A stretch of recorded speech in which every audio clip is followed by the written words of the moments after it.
Khubor Distrik jong ka East Khasi Hills hene kasngi kila lomi Khubor jong kitu ki school ki badon ki +2 lani ki higher secondary school leaving certificate naga benta ka Jingpynrung Klas ki Samla barang shudap ka matrik ki ban ki upat ka class 11 haga kerwa ka office trekam jong ka deputy commissioner ka East Khasi Hills kala pentip baka seat haka Hsslc ka judon nengyam san phowe hajar ngut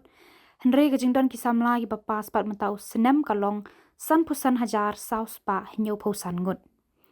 kumta kat kum ka kerwo ka jingelang kala kentui kini ki jaka pule ban shim khambon ki khana skul haki jaka pule jong ki klem dakta ne thut pat ka jing shakri